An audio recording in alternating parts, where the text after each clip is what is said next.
Good afternoon and welcome to CEC Gurukul lecture. In today's lecture, in continuation with the series on Indian sociological tradition, today I am going to talk about a modern Indian sociologist or anthropologist. Though he does not have any training, but yet he is considered as one of the most significant contributors to the understanding of tribal development. And therefore, Virya Elwin is very significant to understand the tribal question and how he kind of proposed policies and did a lot of ethnographic work among tribal to give us a very comprehensive understanding of the tribal world. So, in today's lecture, I will be briefly going through his biography into how he entered into the tribal studies and how, being a foreigner, he became a citizen of India and kind of made India his home and contributed significantly to the welfare and to policies of tribal development. So, we know that Virya Elwin was an anthropologist without any training. He was not kind of educated or did not have any academic orientation, but yet he is kind of referred as J.G. Fraser of Indian anthropology. Fraser has kind of been associated with anthropological work and has also contributed significantly to the understanding of anthropology and the other kind of simple society. But what is the difference between Virya Elwin and Fraser is that Virya Elwin never went to an university. He kind of did not get any training in terms of anthropological knowledge, and Fraser was kind of situated in a university and is often termed as an armchair anthropologist. Virya Elwin was born in August 29, 1902 in British West Africa. He was the son of an Angelical bishop of Sierra Leone and the chaplain general of the British force. So, in terms of looking into the background of his family, he belonged to a religious functionary family, and therefore he had got educated in theology and was supposed to take on his family lineage in terms of continuing with the religious work. So, he kind of educated from Merton College of Oxford University with the honours in English, with first in English literature, and then won a scholarship to support his degree, which the family tradition directed to be in theology. So, since he had this responsibility of taking forth the task of becoming a priest in terms of, so therefore he also did his research or study in theology. So, he kind of has expertise in English literature as well as theology. So, he received his doctorate degree in theology and was ordained to become a priest.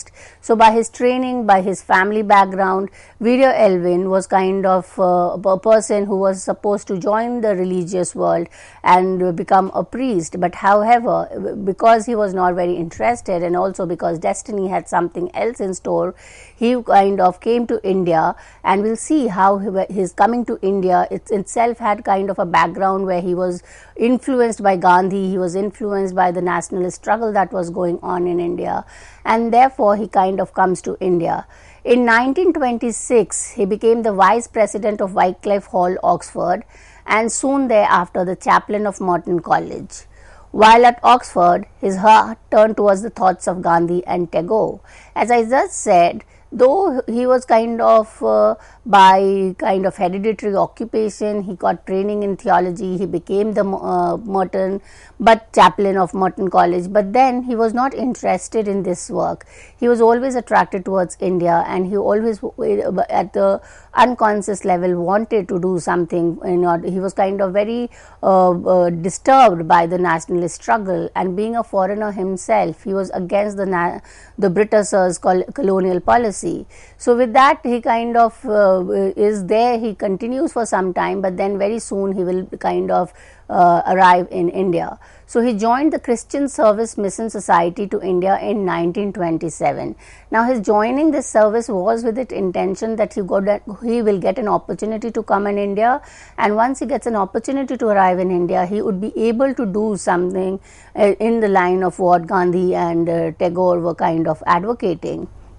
So, his visit to India is kind of the objective was different. He had no idea of kind of becoming a leader of the tribals, or in terms of becoming an expert in tribal problems. He came in as part of the Christian missionary, and if we can get back in those days, there was a lot of kind of 1920s, 30.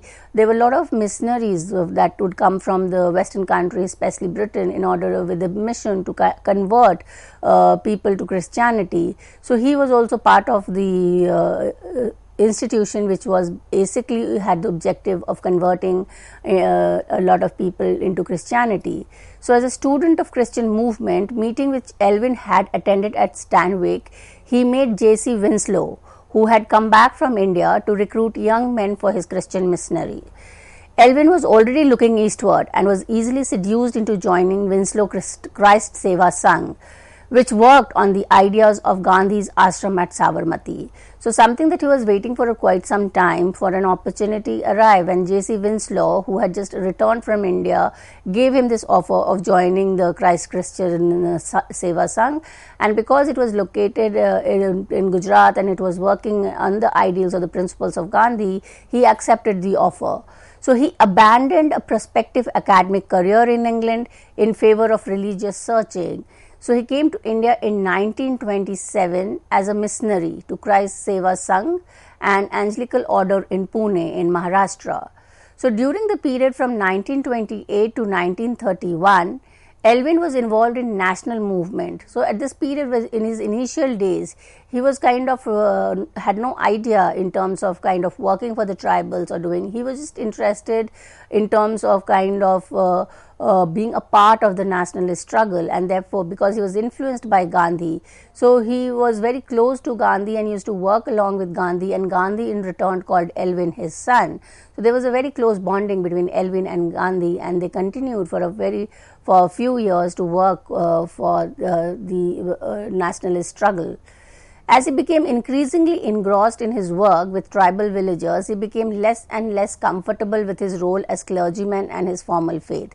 So if we see, he started with as a part of the nationalist struggle, then he wanted to do something for the kind of the lower population or the poor people, and then suddenly he got to live with the tribal people. While living with the tribal people, being a part of the tribal life, he was quite impressed. I was also disturbed at the same time.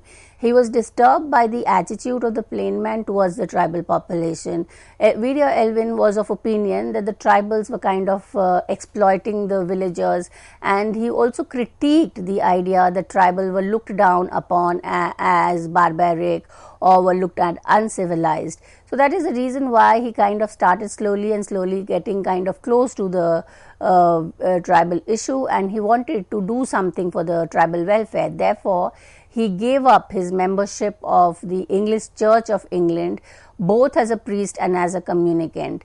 Rather, once when he went back to England, he was kind of asked that he would be only allowed to go to India if he kind of kept up his promise of doing the conversion of Christian to Christian missionaries. But Vidya Elvin rejected the offer and kind of came back to India only for kind of working and trying to understand the problems that the tribal population was facing. In his attempt to come close to the tribal population, one of the person who made a lot of influence on his life was Sardar Patel. So on his advice of Sardar Patel, because initially Vidya Elvin wanted to work with the scheduled caste and scheduled kind of the lower caste, but then Sardar Patel advised him that it would be better if he kind of worked among the tribal people, and Vidya Elvin took this advice of Sardar Patel seriously, and it turned as a turning point in his life. So when we look into it, as we have already said, that the first encounter or even before coming to India, Elvin was quite impressed with Gandhi and his idol, and they kind of had a very good understanding. So it's very important to understand the relation between Elvin and Gandhi. And initially he did not have any political view. He was influenced by Gandhi in this kind of in terms of the method or the approach of Gandhi for achieving achieving independence. And as I already said, Elvin himself was not supportive of the Britishers kind of continuing with the rule over India, and that is why he was in support of Gandhi. So in his autobiography, Elvin has written that his first encounter with Mahatma Gandhi was that as if I had suddenly been reborn as an Indian on Indian soil. So since he had been reading about Elvin, Elvin had been reading about Gandhi and he had got impressed. When he comes and gets a chance to meet Gandhi, he is very impressed and he feels as if it's a rebirth or it's kind of coming to India was very fruitful. Elvin was attracted towards Gandhian philosophy of Gram Swaraj, woven around the notion of decentralization at grassroots level. So his political ideology, though he was not kind of a supporter of any political party or any grand theorization, but he kind of was very impressed again with the idea that Gandhi was talking about bringing politics to the mass. It was the mass which for Gandhi was very important, the common people was very important, and that is what Elvin was impressed. Elvin followed Gandhi's advice and married an indigenous Indian woman of the Bisan on Maria tribe. So if we look into his autobiography or see his life, he first married a tribal woman which did not last for very long, and then he had his second marriage again with a tribal woman. So Gandhi was regarded as the unacknowledged Christ of Hinduism by Elvin, and we will see in his understanding when we look into his theoretical understanding, Elvin kind of considered Hinduism and Christianity almost as similar, and even the Gandhi's principle of non-violence could be found even in Christianity, and therefore he was kind of finding a synergy or kind of taking on the merits of Hinduism and Christianity to apply it at the level of tribes or the indigenous population and improve their life. So in 1940s, there was a difference. There was an ideological difference between Elvin and Gandhi, and because Elvin was by 1940 deep rooted into the tribal life, he was kind of very become one like them, one of the like the tribal, because he was staying them. He had married a tribal woman, so his ideology differed from Gandhi on the account of use of khadi. Elvin thought that khadi could not be suitable for the tribal population because it was not possible for every tribal to weave their own cloth. Also on the ground that weaving could be comparatively an expense which the tribal looking into the economic condition could not afford. The second area where Elvin differed from Gandhi was Gandhi's prohibition on sexual relation and excessive emphasis on diet. So there was a kind of a difference in the culture of, say, mainstream Hindu society and the tribal society. So there were certain, especially as a part of the social reform movement, there was many kind of attempt by many leaders to kind of arguing that if the tribal gave up their promiscuous life and they kind of became moved towards vegetarian, so the life would progress. Elvin did not agree to it, and he therefore the difference between the two kind of widened. Now, when we have looked into the whole idea of his growing up, his education, his coming to India and his relation with Gandhi, when we try to understand the tribal, his contribution to tribal development, it's very important to understand the wide range of publication that Video Elvin has done. And if we are to kind of quantify his work, it has been mentioned that he has written around 26 anthropological work, mostly on the tribal peoples of India. Of these, 14 are monograph of high order of academic excellence, 7 are general writings, 2 are novels, 2 are anthropological studies written in collaboration with his old friend Sambarao Hivale and his autobiography. So if we look into his publication and we see the wide range that he has published, especially his monograph on the Bagya and the Agaria, number of monographs that he has written about, say, around 7 tribes, and that's of most important contribution, because he was not kind of trained to do ethnographic study or trained to write a monograph, yet he kind of spent his life among these tribal people, observed them, and wrote monographs with exact details about these tribal society. One of the intention why he wrote these monographs was to present to the world the life of the tribal, which he thought was kind of a misconception. People conceived the tribal society as uncivilized, as inferior, as a kind of people who are needed training and needed to be civilized. So therefore, he was writing exhaustively so that people could read and become more aware of it. So we look into these writings, and as I said, he's written 7 monographs. These monographs on individual tribes, they study the folklore, it studies the art, the tribal policy, in even the dormitory system. He goes into detail in defining the sexual life of the tribal society, and besides this, he has published a number of articles and pamphlets, unpublished work. So he was a kind of a man who was continuously at work, not only kind of doing any kind of an activism, but doing a complete academic work in terms of documenting the lives of the tribals. And today these publications, the monographs, are kind of part of all syllabus and courses on tribal development or tribal policy. It's very important. Anyone who wants to do any kind of a research or study the tribal way of life, these monographs forms a classical part of the literature. So many valuable contributions were made through the articles in Man in India. Man in India is a journal which was published and it generally publishes articles related to anthropological work. So it from 1943 to 48, he was the editor with W.G. Arker. He published a number of articles in this journal. So if we look into his work, which is kind of too long a list, but if we look into quickly some of the work, we see the first work was Leaves from Jungle, which was published in 1936. Then in 1937, he published another text which was termed Full Mart of the Hills. The Full Mart of the Hills is again a description of the lives of the tribals, and because they live in the forest and the hills, therefore the title was such. 1938, A Cloud That's Dragoness, and from 1939 we see the monographs comes in. So the first monograph that Irvedia Elwin wrote was the Bagya, which was published in 1939. It was followed with the next monograph on the Agaria. Now these Bagyas, Agarias are all tribal population of central India. The Agaria, the monograph was published in 1942.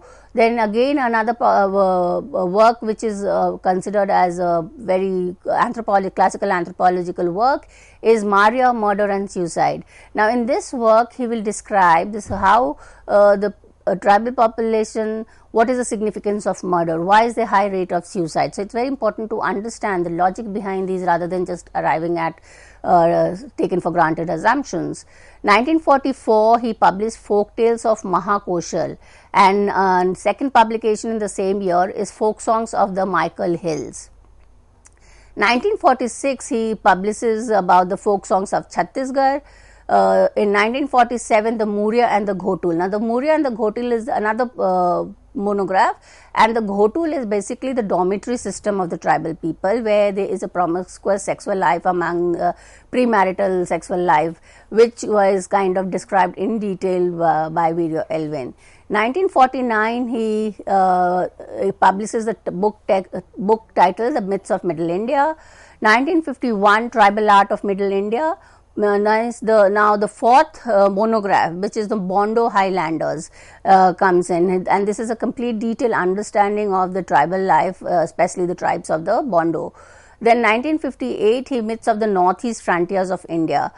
This is very significant because as we know, and whether it be in general commonsensical understanding or in kind of literature, there are a lot of myths surrounded by tribes, and especially from people coming in from northeast India, and therefore this work kind of tries to make an effort to show that the understanding that the people have, especially the plain people have of tribal people population, is a myth. Then we have a number of texts from 1959 to 1964 in terms of philosophy of Nefa, India's northeast frontier, because he was, we will see in the lecture where Jawaharlal Nehru gets very impressed by Tribal's work, and he kind of appoints as in charge of the NEFA, which is the Northeast Frontier Association, and therefore he kinds of starts writing a lot of book on the NEFA. And today, if we have to understand the NEFA or the problems in the Northeast, the issue of conflict, it is very crucial to go back and read the philosophy of NEFA published in 1959. So his autobiography got published in 1962, and it was titled as The Tribal World of Virya Elphin, an Autobiography. So if we look into the number of other texts in 1969 to 1992, these are all in terms of the Nagas in the 19th century, folk tales of Mahakoshal, Leaves from the Jungle, Life of the Gond Village. So if we look into the names, we see a number of texts has been all in terms of the tribal life. He has also been occupying a lot of official position. He was appointed as anthropologist to the government of Orissa in 1944. He was deputy director of the department from 1946 to 1949. He was advisor for the tribal affairs to Northeast Frontier Agency 1954. 1960, he became the advisor of tribal affairs to chairman of committee set up for the study of progress of tribal development. He also served as member of Scheduled Caste and Scheduled Tribe Commission. He has received a number of honors and awards. Some of them are Welcome Medal, S.C. Roy Medal, to the extent of receiving Padma Bhushan in 1961. He has contributed, as we know, in terms of understanding the tribal, but besides that, he was also into a lot of philanthropic work. He set up schools in terms of charitable organization, and he was to the heart, to the core, completely contributed to the tribal welfare. So, if we read Mandelbaum on Virya Elphin, he writes that Virya Elphin was undoubtedly one of the most prolific writers in contemporary anthropology. So much so that it has been observed that he produced the largest corpus of data in Indian ethnography, which has come from single hand. So this is very important. All ethnographical study on tribal society till on date comes in from here. And when we look into his contribution, we also try to understand the idea that he provocated in terms of looking into the interfaith religion, in terms of kind of considering Hinduism and Christianity almost as parallel. And he says that both Hinduism and Christianity has the ideology of mysticism. So there is not much difference. But when we look into his review and people have kind of critiqued him, one of the ground on which Virya Elphin's work has been kind of critiqued is that he was less an anthropologist and more of a literature person. So, from an anthropological perspective, he has not received any training, yet he was producing a lot of work on tribal society. So, his Ramachandra Guha in his review of Virya Elphin's life has stated that Virya Elphin is both pre-modern and modern thinker, because he was writing about so many things which was considered as sexual life and all, and yet he was kind of contributing to the policy for the tribal development. So we can kind of wind up by trying to look into the enormous amount of work that Virya Elphin has contributed towards tribal development. With this, I come to an end of the lecture. Thank you.